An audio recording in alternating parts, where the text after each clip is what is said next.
Welcome to the North Witch Podcast with your hosts Azariel Flame and Sandra Von Holland. In this podcast, we explore all the things that can help us to be better and improve our lives in body, mind, and spirit. Looking at everything from witchcraft, sorcery, woo-woo, spirituality, biohacking, the mundane, and everything in between. We occasionally have on guests from various backgrounds, practices, and philosophies. We welcome everyone from all walks of life, from the left-hand path to the right-hand path, from the medical to the holistic, from the woo-woo to the scientific, and everything in between. We have conversations and discussions about our experiences over the years, what works for us, what hasn't worked, and explore new theories and science, trying them out, seeing what works, and debunking what doesn't. Thank you for joining us on this wicked adventure along the crooked path as we adventure into the mysterious and wonderful world and welcome what truly works for us to become better witches, sorcerers, magicians, and our best selves so that we can live our best lives. May these conversations help you to ignite the light within. The views expressed by our guests on this podcast do not necessarily reflect the views of us here at Northwich Magic Co. All of the information shared on this podcast is anecdotal and shared for entertainment purposes only, and does not constitute medical or financial advice. Always consult a doctor, physician, or professional in their field before trying any of the things that may be discussed on this channel. Magic and holistic healing should work alongside allopathic care when necessary.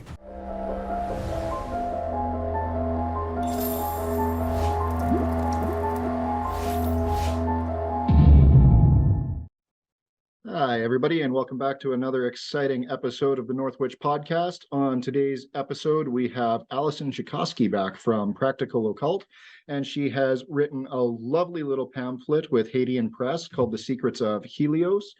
I don't know if you can see it for those of you who are... Oh, you almost had it there. In my thing. Oh, I can't make it pop through. The virtual backgrounds. Oh, there, Alison's got it. We win. I've got a lot of play.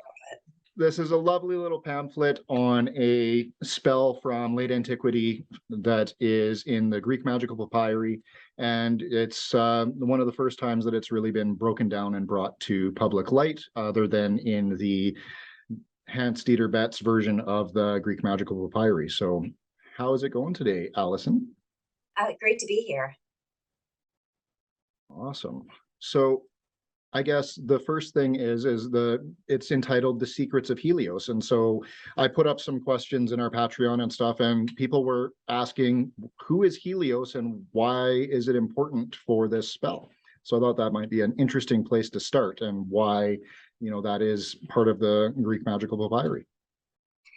So when the Greek magical papyri refers to Helios, like is in this case, you are addressing the spell to the sun, and the god of the sun has many names. So, Helios for the Greeks, Ra for the Egyptians, and really most cultures have their own name for a sun god. So in this, this is an address to the sun god. Awesome. So this spell is, very old. It's, I believe, about 1600 years old, if I'm correct. And it's originally written in ancient Greek. How did you go about getting it translated for, modern times to make sense for modern practitioners? Because there's a lot of stuff in here that is, very stuck in that time period, and it's kind of hard to bring it forward. So where did you start with this, and how did you start diving into it and bringing it forward? So I think some of us are definitely familiar with the Betz version of the Greek magical papyri, which is a collected edition of many of these papyri that can be found in different museums across the world. And they had been translated by a variety of different translators, edited by Betz, and put together in that one book. So I wanted to work with a translator that was familiar with ancient Greek and translation thereof, and that was Corey Childs. And I wanted to get a new translation of it, and I wanted to look at the Greek myself and, just have his notes involved when there are specific words that have maybe more of a connotation than we are used to as modern people. So Awesome. it was great to partner with Corey. Corey is also a composer, and he wrote music to go with the spell. So there's music available online for it if you want to have music when you are reciting the spell. And he's also done 2 versions of it, one in English and one in Ancient Greek, all of which are available on the resource section of my site, which is practicaloccult.com. And it's just there, including his translation. So if you don't have a copy of the guide, you can just go there and listen to it, read through the translation. It doesn't have any of the context or practice suggestions that you would get in the guide, but it'll get you started. Well, and setting it to music, what a brilliant idea. A whole nother layer to it, right? Well, it's very good, well-tested, powerful pagan magic. And I would really like to see people that are involved in group work, especially covens, doing the spell. I think it would lend itself well to a whole group of people, especially 12 or more, doing the spell. And now they've got music for that. That's awesome. Definitely will set the tone, set it up, right? Yeah, for sure. And he's also, there's different Zodiac attributions to the animals in the spell, and he's factored that in. So he's definitely got a changing vibe to go with the whole journey of the sun. Excellent. So definitely our listeners will need to check that out with the music. So, we've covered that this is a spell to Helios. This is to call to the powers of the sun. What is the purpose of this spell for people that are not familiar with it? So the purpose in the Greek magical papyri, so its original purpose is to consecrate an item. So it's to take something and empower it with the blessings of the sun so that it has a variety of boons, including like glamour and success and things like that. And you said it's best with groups of 12 or more. How come instead of just individually? Oh, I didn't say that it was best with groups of 12 or more. I haven't done it with a group of 12 or more, but when I was writing this guide, I had in mind that not only could individuals do it, but also whole covens or groups that practice together, because this has, different sections where, I can even envision people wearing animal masks for the 12 animals. Okay. So you just brought up the number 12 because of the 12 animals. Is that where that? Yeah. Okay. Awesome. Yeah. So I've done this a lot by myself. There's a lot of people who do it as a single practice. Additionally, while the original purpose of this was to consecrate an item with a blessing, you can also target yourself, and that's a really great way to do it. A request for divine favor. So you can, instead of saying, consecrate this phylactery, you can say, give honor and glory to me, Alison Chicosky, instead of to the stone. Nice. Awesome. So for people who aren't familiar, this spell, when you go through the verbiage and the wordage of it, it talks a lot about a phylactery. And I had a few questions going, what is a phylactery and why do I even want to consecrate one? So could you maybe give a little bit of an explanation in the context of that in the PGM? Absolutely. So phylacteries are very important in the PGM and in ancient magic. There are protective items. And in that period of late antiquity, there was just a cultural belief that, spirits were all over the place. Some of them were malevolent, and they can make you sick. They can hurt you. Just all sorts of things going on. So a phylactery wasn't necessarily just for someone who's practicing magic. However, many rituals in the Greek magical papyri call for specific phylacteries to be worn by the practitioner as they are conjuring spirits. So this is phylactery comes from phylaxis, which is to guard. So it's like a guardian amulet. However, while this does specify protection, it also grants honor and glory and allure and, things like that. So it's really all of the powers of the sun together. Fantastic. And so then those, 12 stations of the sun, the 12 animals, that is corresponding to the ancient Greek zodiac. Am I right in thinking that? So there's some notes in there about that. I relied on Tusser, who was a PGM era astrologer. Now, Tusser, we don't have any of his works still left. However, several other writers of the time quoted him extensively, like Rhetorius. So we've got Tusser, who talks about the sections of the zodiac and all of the constellations that are in each section. And when he gets to each section, he also has each one of these animals broken down, starting with the cat in Aries, and sections it up into 3. So it's related to the Greek zodiac and the Egyptian decans, but these animals are Egyptian. Oh, nice. So it's based on Egyptian astrology. But at the time,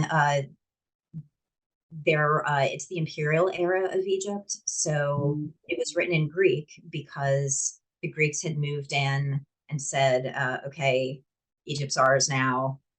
Everybody writes in Greek. And there was just so much cultural diffusion related to that there's, you see the zodiac, the Greek zodiac and the Egyptian stuff both together. Awesome. And so it is, called the Consecration to all purposes spell from Helios in the Bet's version. I had a number of questions of people going, what is a consecration and why do I even want to consecrate anything or consecrate myself? Like, what is the benefit of that? So consecration has kind of the connotation of making something holy. So when I'm doing rituals, I actually consecrate everything. So I'll consecrate the candles involved. I'll consecrate my little altar tile that I got from Northwich if I'm using this. I will, which I love, by the way. I will consecrate the incense. So you're going and it's just very quick. It's just saying some lines about making something holy or whatnot. However, when it comes to consecrating objects, that's kind of what I do professionally. All of my pentacles are consecrated. The scrying mirrors I make are consecrated. My phylacteries are consecrated. That's what makes them magical, is this consecration ritual. And though I use a variety of different rituals to make the items I make, the spell is one of them. So I use that to make the Cairo Zodiac amulet. And how long do you consecrate your personal items, like your items that you make? How long do you consecrate those for? Like, how long is that process? So it depends on the item, but for things like pentacles, it's maybe 20 minutes to a half an hour to start the ritual, but then I put a big candle on top of the altar and I just let it burn down. So that's up to like 7 to 9 days sometimes. Right. But I'm not doing the ritual for 7 days, like in the room. No, just the ending of it, the whole candle doing the work for the week-long process, really. Yeah, and in a very nice fire-safe place, sitting on usually a slate altar tile that I got from Northwich.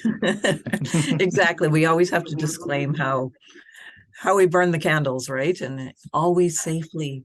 I don't even have curtains in that room. Yeah. Yeah. Yeah, we're very careful about all the disclaimers of those. It's fire. It can get away from you. So I actually did have a Patreon question that kind of jumps into this and segues into it nicely. And somebody was asking, since Alison is known as the Queen of Pentacles, and she now has written a pamphlet on this spell, are you able to use this spell for consecrating your Solomonic Pentacles? Is that something that, you know, somebody who isn't versed in ceremonial magic could use as, you know, a substitute? So the tentative answer is yes, I have done it, but I haven't done it with, okay, so there's hundreds of pentacles. There's not just the pentacles and the Mather's key. There's the veritable key, which has 3 other manuscripts. There's the Book of Seals. There's just many, many, many, many other keys of Solomon. So there's hundreds of pentacles out there, and I have not tested this on all of them. But tentatively, it does work. And I have been able to consecrate a working pentacle that then called spirits to do the thing.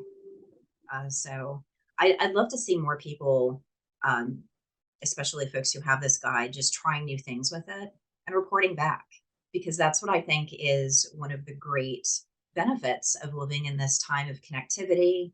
It's that we have this ability to, you know, collectively discuss all of these things. You know, especially in some towns, you might not have other practitioners, but you know, when you're on the internet, you've got the whole world of people with common interests. Yeah, they check Absolutely. with the whole community and what are others saying, and so the learning just continues. It doesn't get better than that, really. So like my brain jumps, obviously this would work fantastic for doing solar pentacles. Have you experimented with any of the other planetary pentacles and seen any efficacious results? Yeah, so I made a first of Mercury, which is to command all of the spirits under the firmament, I believe is the phrasing of it, and it worked. And then I I sent it to a tester, and it worked for them as well. Fantastic.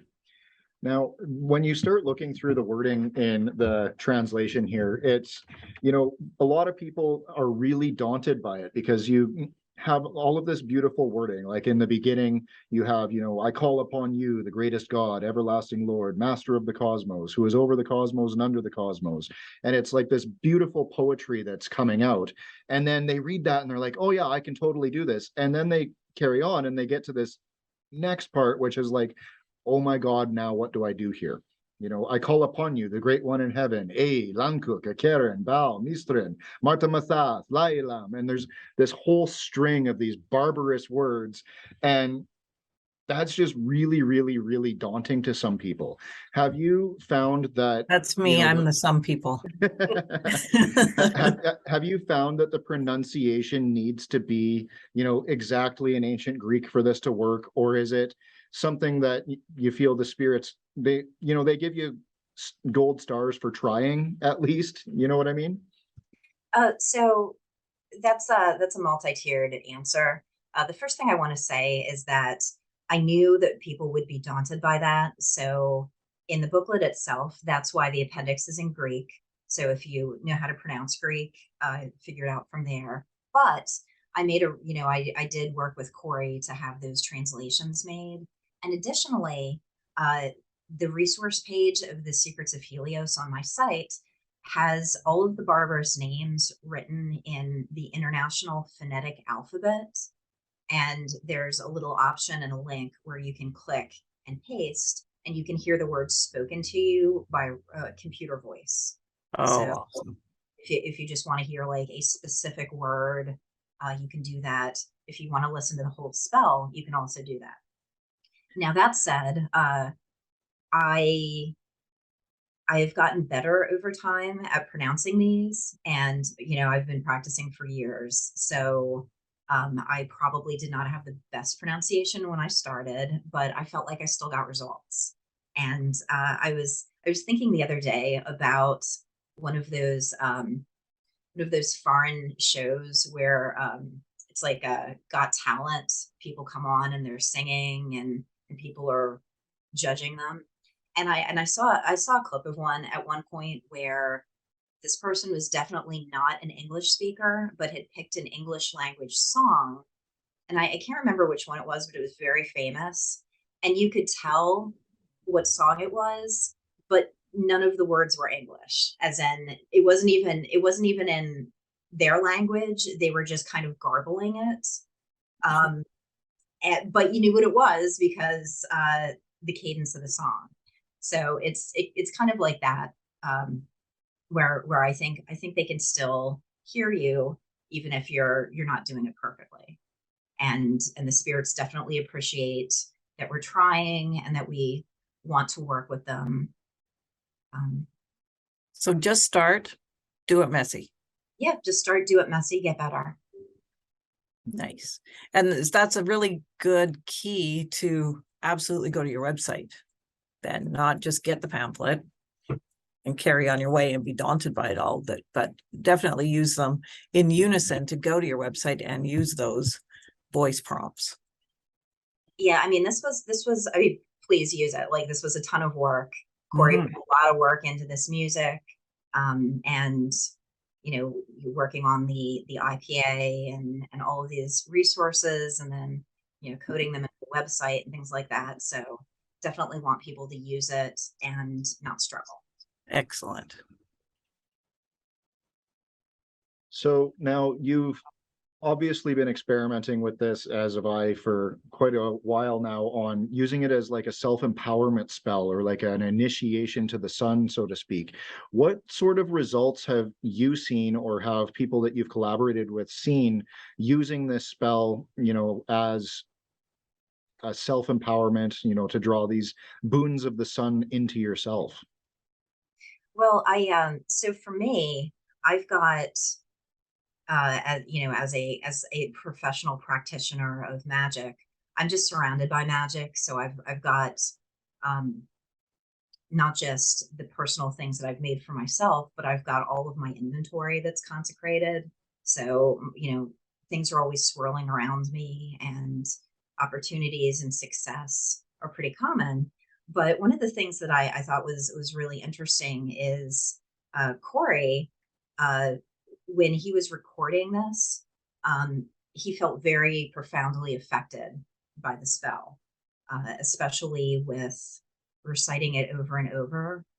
And even in some cases, both of us, from reciting it, felt ourselves kind of a little overheated and getting dehydrated. Like, it was just bringing the energy of the sun into us so strongly. But that's because we were repeating it over and over and over and over again to record it for purposes. And that's not something that someone who's practicing the spell to do the spell would probably do. They'd probably just do it once. So they wouldn't be as affected as we were by it, but it was pretty noticeable. And so I've definitely gotten feedback from customers who have gotten the Cairo Zodiac, which is consecrated with the spell. And people are reporting that it helps them get money. Like, if they've got a job where they get tips, they've gotten inspiration. It helps them. It really just helps them succeed in whatever they're trying to succeed about. And I personally wear mine, which I'm wearing today, though it's not really seen because of the Zoom here. But I wear it when I want to succeed in something. So if I look at my calendar and my day and I'm like, wow, I've got a lot of stuff to do and maybe not a lot of time to do it or motivation to do it, I'll put the Cairo Zodiac on and I'll get it done. Nice. So we also had another question, because there, of course, if you read through the spell, it looks like there's all these amazing boons, and there really doesn't seem to be anything negative about it. But I had a couple people that did report that they had negative results from doing this, which I found quite odd because I have not experienced that myself. Did you come across anything when you were doing your research with this about anything that might, cause people to have issues, or any theories as to why there may be any negativity that does come from it? Because when we normally in magic, when we think of the boons of the sun, they're, very strong, very powerful, very positive, uplifting. It's like removing the darkness to bring you to light, so to speak. So is there any theories as to why maybe some people might have a negative reaction to this, or anything that they should maybe watch out for, perhaps cleansing prior to, or things like that? So I always, when people are saying that they've encountered negative results from something that I view as entirely positive, I always wonder what the situation exactly is, because sometimes something that looks like bad luck might not necessarily be. So for example, I've now this is unrelated to the consecration, but related to my pentacle work. There are definitely times where I have provided a protection item to someone, and then their partner is kind of ejected from their life. Now, that sometimes sometimes people are upset with that because it can be really traumatic. But in all of those cases so far, that partner is abusive, right? So the protective amulet is like, get out. But that kind of blows up their life in a way, especially if they're in, like a long-term relationship with someone. So, when it comes to bad luck coming from spells for good luck, that's also something I see a lot with, other forms of planetary magic, where, someone will do a lot of Jupiter magic to bring prosperity into their life, but they end up losing their job only to find another job that was better shortly down the road. So that's actually where I am now. I had all this magic going on when I was working in corporate America, and I just kept asking spirits for more money. And let's be honest, I was asking for more money than I could have reasonably gotten doing the job that I was doing. And I was like, no, I'll push the magic. I'll just I'll go high, and we'll see what happens. Well, what happened was I got hit in a whole wave of layoffs. But I got a huge severance package. And so then I had time and some starter money. And now I'm self-employed and so much happier than I ever was. So, when it comes to bad luck versus good luck, it's really situational. And I genuinely don't see anything bad coming from this spell. Really just a redirection, which sometimes people aren't ready for, right? Because we always seem to we think we need to know the how. And so we kind of have a path made, and then we do these magical ways. And that is not how the path is going to go. So a lot of times I agree with you that I think it's not actually, how did you say it, Azariel? They think they're having a bad experience with it. It's really not. It's just a different experience than they expected. A redirection, which I think is pretty cool. And in hindsight, how cool they will probably think it is once they get through it. Yeah, sometimes those obstacles need to be removed in order for you to receive the full benefits of it. Like I love that, you brought up that, people are in abusive situations or things like that. And, after you said that, it kind of rang a couple bells. And, the couple people that were reporting that they had negative influences, they were in situations that they wanted to be out of, and they wanted their lives to get better. Well, sometimes you're going to have to leave that situation for your life to become better, right? So, and that would totally make sense in, the context of the spell as well.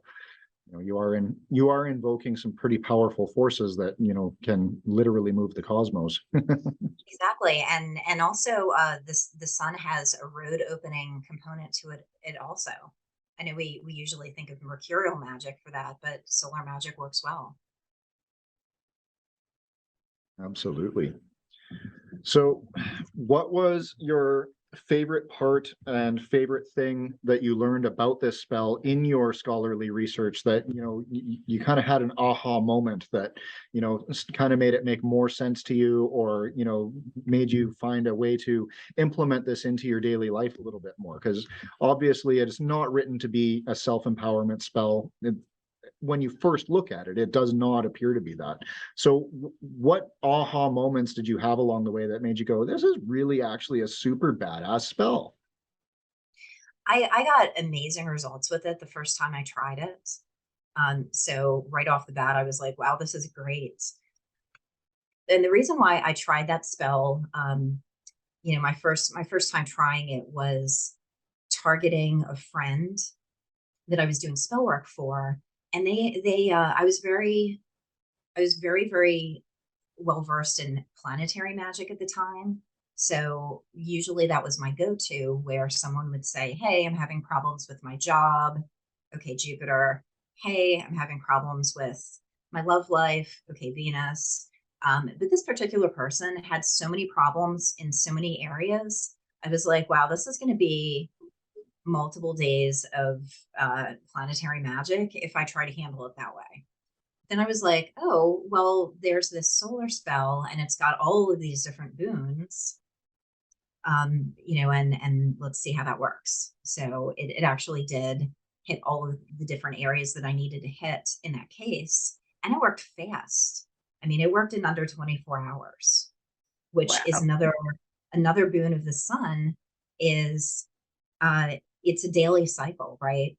So a lot of people that do magic are, somewhat tied to astrology or the moon phases, so right now, the moon is on the wane and I'm not making Pentacles. So I'm taking a break like I always do when the moon is waning. But the sun rises every day. Sun sets every day. And have you found that there are, different results if you, say, perform a solar spell in a waxing or a waning phase? I haven't calculated all the data for that. Like I said, I'm only one person. And that's why I'm so glad that I can bring this guide to the wider public and then have people test it, try it back, and just, come back and share their results. That's awesome. So that goes into my question that I'm going to ask everybody in this season of our podcasting. What is your idea of making the ripple in 2023? And I think you just answered it. So my general ripple that I'm trying to make is practical magic, right? Like I want people to have magic that helps their life, and I want people to be able to help their friends. So I know that for me, as someone who practices magic, sometimes I'll just be on social media and I'll see, oh my goodness, one of my friends, they've lost their job and, things are dire, or especially in this economy, wow, they need to move and they can't find someplace affordable in their entire city to live. So that's when you can come in with magic and just, change probability, bring synchronicity, and in some cases, actual miracles. So there's a huge scale for magic, and I'd love to see it more accessible for people. And, let's be honest, for as powerful as it is, the Greek magical papyri is not very accessible, right? Like it's not, hey, I know, hey, someone who's trying to get into this for the first time, I would not be like, here's a copy of the Bet's PGM, go at it. They're going to look at it and they're going to be like, what is going on here? Yeah, for sure. We actually had that. We were prepping for the interview, and so I showed Mom the Greek magical papyri and had her read a couple spells, and she's like, what in the ever living fuck is this? Like, Yeah, I just need to sacrifice a cat and I need to, Yeah. you know, get the fat from a donkey and I need, like, what is this? Right? So it's, right. Yeah, So I'm out, I'm not playing. yeah, and it's definitely a little challenging to adapt some of this to modern practice. You know, as I've said before on other interviews, these spells weren't as hard if you were doing them in Egypt back when they were written. So, for example, there's a lot of sacrificial animals mentioned in PGM magic, and it's not like you can just go down to your local store and get a falcon. You know, so however, in Egypt of late antiquity, you could, because they had temples where they bred sacrificial animals. So you could actually just go down and like get an ibis from the temple. So in those cases, you know, what we try to do is work around it. You know, some people make little statues. We try to figure out what the spell was getting at, and then try to do it that way. Or we just say, okay, pass. This is too complicated. And additionally, a lot of the spells of the PGM have literal holes in them, right? So it's these papyri that have been preserved for over 1,000 years, and some of them are just degraded. So, you know, we'll be like, okay, the whole right section of this is missing. And in fact, the Consecration to Helios has kind of a companion spell in the PGM, where it's another spell where you're calling on the sun and you're saying, in this hour you have this form. But the other spell is more complex, where it also says your animal on land is this, your animal on the sea is this.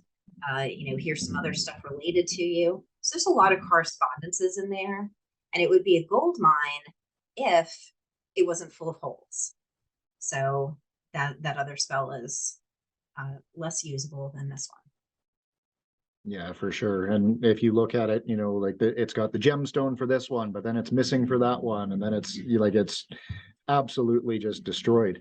Now, do you think that you could maybe transpose the, you know, the calls to the 12 hours from this spell and replace that first section on that other spell? Would that possibly be a workaround for, you know, doing the initiation to Helios? I think that you could potentially make the other spell workable by swapping things out, but you would have to change the alignment of it, because this one, the one that I wrote about, starts at the summer solstice, and the other one starts in winter. So there's you know, there's a calendar difference. One is the Greek calendar and one's the Roman calendar. So at a different time of the year, the sun is not rising into Aries. Right. That's why the other spell says in the first hour you have the form of a young monkey. Very cool. So one of the things that seems to be a big thing in the sorceress community lately is the idea that you need to have personal links in order to do magic for people. And I did have a question from somebody who wanted to use this spell on a friend who was having a bad time. And she said, it's just not possible or feasible to get a physical personal link. Have you found that that makes any difference for doing this spell for others over distance? I have not found that it makes any difference, but I do try to focus on the person in my mind as I'm doing it.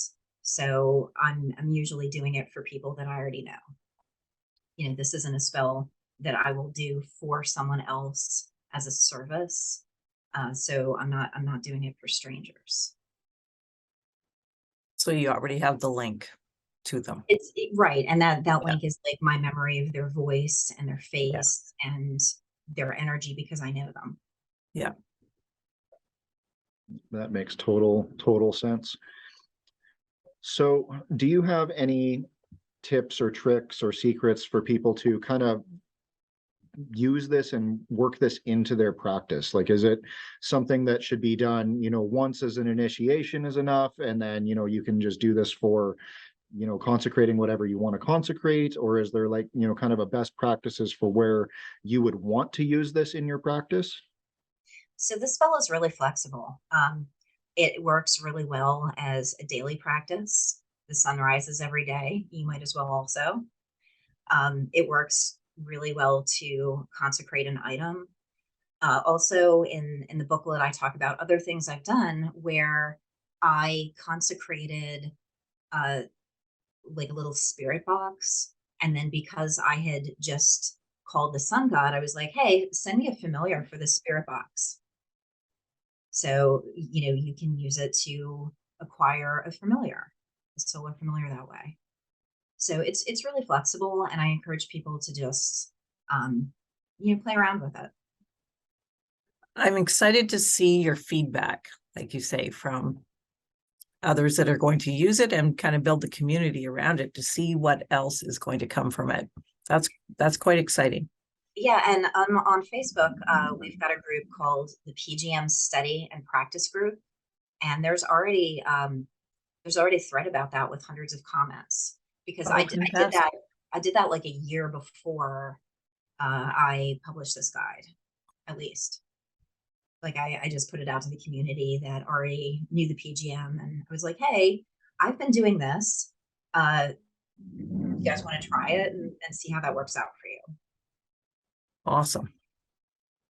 So now, being a member of that group, one of the things that you had people do as a prelim to that was to perform the Stalia of Jew, the hieroglyphist.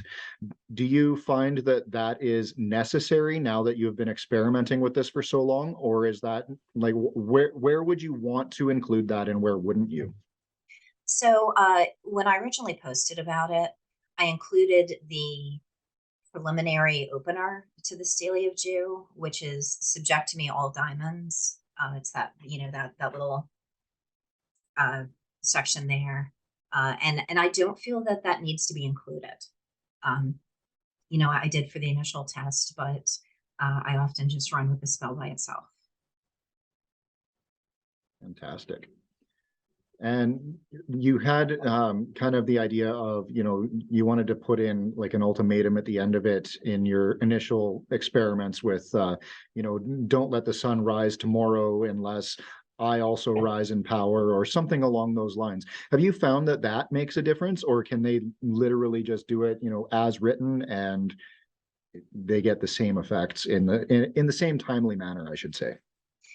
So I do feel that it works very well as written, but I did use some of the Egyptian magic that has to do with both linking your magic to something that's going on in the universe, like the rising and setting of the sun, and also the threat. Right, there's spells in the PGM where it's like, halt the boat of the sun, like this is going to happen, like the sun isn't going to do anything until this happens. And of course the sun is going to rise tomorrow, so if you've tied your magic to that, hopefully your magic will hit as well. And that's what I've been finding. So I try to play around with different things, test things, incorporate other techniques from the PGM into my magic, and just see what works. But I do feel that having that ultimatum, and tying it to the sun rising the next day, I do feel like that's an extra boost for when you need immediate results. Totally makes sense. And now, have you noticed that adding in extra things, because in a lot of places in the PGM, it says like do the usual, and you're kind of just expected to know what that means, and a lot of people, there's a lot of debate on that, but for this one, do the usual might be light a candle, light up your incense, have some frankincense burning, make sure that you're pure. Have you found that any of that makes a difference on it? Like if you don't have frankincense and you don't have the ability to, you know, abstain from sex for 3 days or not eat for 3 days or whatever, are there varying degrees of efficaciousness based on that? So regarding the spell, I think the spell does not need incense or candles or any of the other stuff. I do that because I'm, you know, I always have them. Like my house is just full of candles and incense. So, you know, might as well. But, you know, when it comes to the do the usual, the word in Greek means common, koina. So it's basically just saying like speak freely in the common tongue. So you usually see that in places where it's like, okay, just say what you want here. So if there's anything you want to add at the end of the spell, you know, because you've already got the sun god on the line, when it, you know, when you see that, you know, do the usual, that would be there. Awesome. And have you experimented with putting other things in there? Because like when you get to the end of this spell, you get through all of this long string of barbarous words and calling upon these 12 animal epithets, and you know, you're going through the deacons of the Zodiac, and it's very, very big. And then there's kind of this space at the end where it almost seems like you could put in whatever you want, because it says, and then when you are finished, end the spell by saying the one Zeus is Serapis. Is that where you would suggest, you know, kind of inserting, you know, such and such experiment or petition here? Absolutely. Awesome. I also realized that I did not answer one of your questions earlier, and I'd love to. You asked me if I discovered anything while I was doing the research for this, and I did. And it was kind of a big deal for me. So originally when I was looking at these animals, they were kind of a mystery. And I had all of these notes going in different directions, like, okay, cat, here are all the cat deities of Egypt, and, you know, just all sorts of things like that. But then as I started to put them together and do more research, I found the Cairo Zodiac, which I've kind of reproduced as a product in Practical Occult now.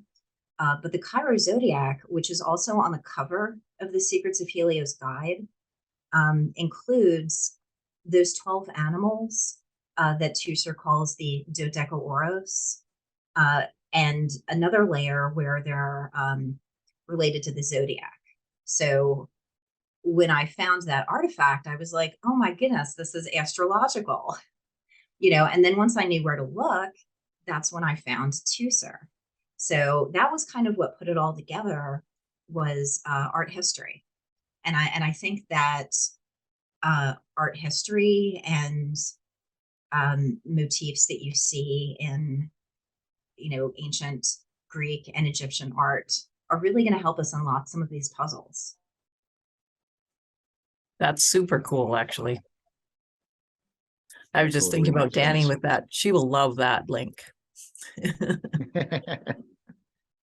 Yeah, Danny's our local artist, and she does some interesting things. She's got a innate talent for channeling spirits without even really realizing that she's doing it. So it'll be interesting to see what she gets out of this. She hasn't read it yet, so. Awesome. So did you have anything else that you wanted to add about this spell that maybe might not be covered in your pamphlet? We had a couple people say, what would Alison want to add that is not in the pamphlet, that's something that she has had as a revelation with it? So the Hadean pamphlets are very short, so they've got a short word count, and at one point, the draft of this was very, very, very much over that. So I had to like cut it down to be specifically about the spell. But when I had more space, and when I was presenting this, because this is based on a presentation I gave for a conference called Astromagia, which is about astrological magic. So I took this whole presentation that I'd given, and I kind of cut out all of the extraneous stuff where you've got other spells in the PGM that might be related to these Dodecaoros. You've got, just other astrology going on. And I really wanted to laser focus on this one spell. But I really feel like I've got everything covered. And, if there's going to be any more updates, they would be in the resource section of Practical Occult. And so do you think once you get your feedback back from people that have done it, do you think that we can anticipate a follow-up book, perhaps? Anything like that? Ever thinking? Yeah, so I actually am working on 2 other guides now, fingers crossed, but I would like to write about the prayer to Mini, which is the moon, and also the Stalia of Jew. So don't know how long that will take, but Right. I mean, for a very tiny guide, this was an enormous amount of research. Like I had to go through like a lot of stuff and to just boil it down. Right. So. Well, excellent. So now has it got you excited that you want to just keep on this path? I do. So originally I was going to try to write a book on the Greek magical papyri, but the Greek magical papyri is so complex and multifaceted. I just didn't know how to do it justice. And I have all of this stuff that I wrote, but I couldn't organize it into any sort of coherent book. However, if I take pieces out of it and, like this is a single spell and this is all of the stuff you need to know about the single spell, but present that in a way that it can be applied to other spells in the PGM, then maybe I can manage it that way. Awesome. Great perspective. For sure. Did you have any other questions there, Ma? I know you had your notepad going there. I know I got a whole big notepad. No, I think we've covered everything. I think we're good. I have a question. Can I ask a question? You bet. So Azariel, you mentioned that you had different results with timing on this spell. I'd love to hear about that.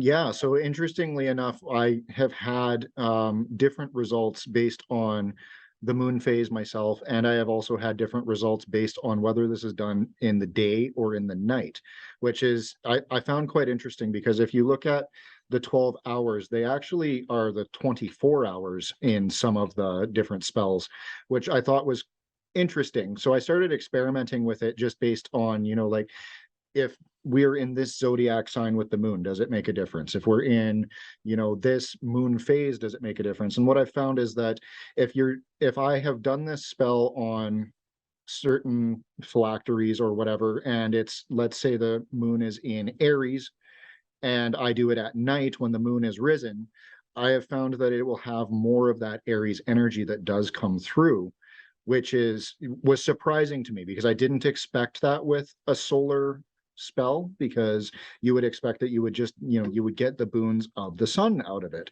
And what I found was it didn't just necessarily matter where the zodiac was or the astrology was for the sun, but the moon actually did play more of a role in it than I had anticipated, because I was just looking at, solar timing when I was originally experimenting with it.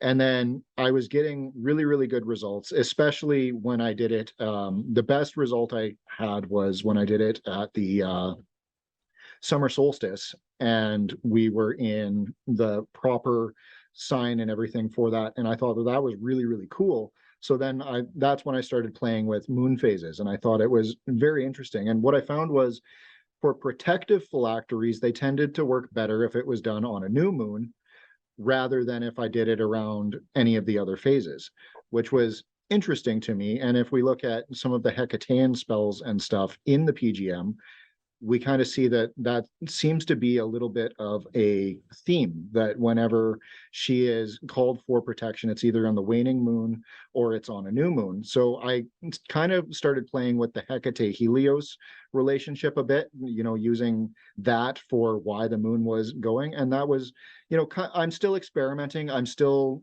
there, like you say, we're only one person. There is so much to do with this, but I found that it's very interesting how much the moon and the sun actually do correspond to each other when you start doing this magic, especially since that's not mentioned in the spell work. It basically says watch for this time of day, or do this at dawn, or do this at this time of year, or whatever. But as a working sorcerer, and I have to do spell work every day, you start to notice these little nuances that are happening. Like this batch of talismans that I made has this extra boon to it. And I'm not someone that is super psychic. Like I'm very clairtangent. I can feel the energies, and that's how I notice the difference between things. But when I have friends that receive certain things that I send out for experiments, like, hey, can you try this out and let me know what you get out of it? The ones that can see or hear the spirits a lot better than I can have reported back that, I can feel that there's more of a Martian energy to this, or I can feel that, the spirits that are coming through in this one are much more related to Mercury or whatever. And so I don't know if it is talisman or phylactery related, or if it is just that moon phase or whatever. So what I did was I did a set of 30 of them and did the different moon phases for each one. And then I sent that out to a friend to look at.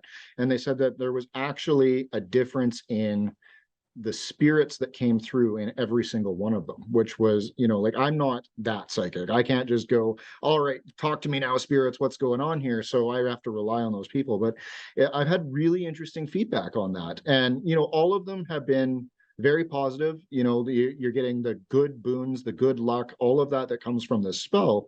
It's just that you're getting a slightly different energy that comes through, or a slightly different spirit that is then tied to that. I'm very animistic with my witchcraft, and so I feel that when we're doing this, we are bringing, a spirit into that item, and that's, kind of what's making it magical. And I've kind of had a few people say that, these are different. These do have different energies. So I think that's something that those of us who do experiment with this should be experimenting with more, and trying, in a lot of these different phases. Because there's so many different. Do we want to watch out for certain retrogrades with this? Do we want to watch out for, like if Mars is in retrograde, do we want to be making it during that time? And just little things to play with that, and the nice thing is that we have, makers tools and technology up here that we can spit out 30 talismans in a day and then just spend the next month consecrating them. Whereas a lot of people that are doing it by hand don't have that opportunity. So it's something that I like experimenting with, just because I have, a little bit more of an ability to do it than the average person. So Yeah, hopefully that kind of answers your question. that was great. I love hearing about all of your testing, because I'm actually also really into testing things, and like, okay, can I make it out of this material? How about this other material? Let me make a batch of 3 out of 3 different materials. I'll make them all in the same window of time. Are they different? What works better? That sort of thing. Now, the only thing that I do want to caution is, in some cases, there is a perceptible difference of like the flavor of the energy, but they're functionally, they work the same. You know what I mean? So yeah. Like, there, and I find this with a lot of my products, where I'll be like, this is a little Mars, this is a little like Jupiter, whatever, but then the way they work is both the same. So, that's just another thing to think about with testing, where it's like hey, this glass of water is a little cooler than this glass, which is a little warmer. Okay, they're both water. Right. Yeah. Yeah, exactly. And that is one thing that I have noticed, is that it's like, for example, the phylactery of the Ouroboros seems to work the same no matter what phase that you consecrated in, right? And that's one thing that I have noticed. And I sent out a lot of them when I started experimenting with different woods, different stones, different things. And, you know, if it's made out of, say, birch versus oak, it will have a different feel, it will have a different energy to it. But in the end, it's gonna still do the basic function that it is given. It just might be a different spirit that is doing that function, or a different energy that's coming through to perform that function. Or, you know, like I say, I am not super psychic on that, so I rely on other people to tell me how the spirits are responding to it. For me, I go, oh yeah, this one's really, really hot and it's got a lot of energy coming through. And this, like you said, it's like the water. This one's a little bit cooler, but you know, in the end, am I getting less sick with every one of them? Yes. Am I having less problems with, you know, confrontation with each one? Yes. Right. So it's one of those ones that, you know, I have to rely on people that are much more adept than me to, you know, hopefully look into the nuances of it. Yeah, I definitely, you know, personally also rely on sending stuff out to testers. And I try to do a mix of folks that are very psychic or good with working with spirits, and folks that are none of that, but just have a great need. So, because I want to make sure that, you know, if you're just the average person who doesn't practice, because a lot of people don't, that you can still benefit from my work. I love that point of view, Alison. I totally love that of you, that it is for everyone, right? Yeah. Not an elite group. So I truly, truly love that. I've made pentacles for children and pets before. Yeah. So How- let's tell our listeners where we can find everything Alison Chicosky. Yes, well, that would be Practical Occult, which is my business and my website, practicaloccult.com. You know, I've got all sorts of things there, including all of those resources for the Secrets of Helios. And can they get Secrets of Helios on there, or they have to go through the Hadean Press? So there's links. Okay, great. So you can get it from Amazon, you can get it from the Awesome. Hadean website. It's available in a couple places, but you know, going to my site will direct you to those places. Perfect. It's also available at Northwich Magic Co. Ooh, Funny that. I love it when physical stores are stocking this. It's really exciting for me. Well, I think it's just all building the community of it all, right? Yeah. But yeah, so Practical Occult, we've got a store including you know, magic of antiquity, like phylacteries and, you know, things that I've consecrated with this spell. I have Solomonic Pentacles, and then we also have divination and courses. And Oh, fantastic. through Nice. I saw that you Alexander guys, Clark, I believe will be on your show coming soon. yeah, I think Alex is on next week. I saw that you guys launched 2 new courses or something. What, you want to give us a heads up on that so we can send people there? Yeah, so he's got a new course on necromancy out, and also the Protection 102. So got quite a few courses there. Nice. And more coming out every month. Exciting. And they're short. They're you know, like an hour each, and affordable. So, you know, Nice. not a thing that you're signing up for a 12-month commitment where, you know, you don't know how much time you'll have. This is for busy practitioners who are working and have lives. Awesome. Great. Well, thank you for coming on today. And this is, you know, a wonderful spell. It's great to see it being presented in a very accessible way. And, you know, the fact that you can go onto Hadean and you can buy it as an EPUB, or you can get a little pamphlet for, you know, $5 or $6, depending on your country. I don't think that you can get a much more accessible spell from late antiquity. So very nice to see this out there and that it's that accessible to the world now. So thank you for your service with that, and thanks for coming on to talk about it. Thanks for having me. It's always a delight. Thank you.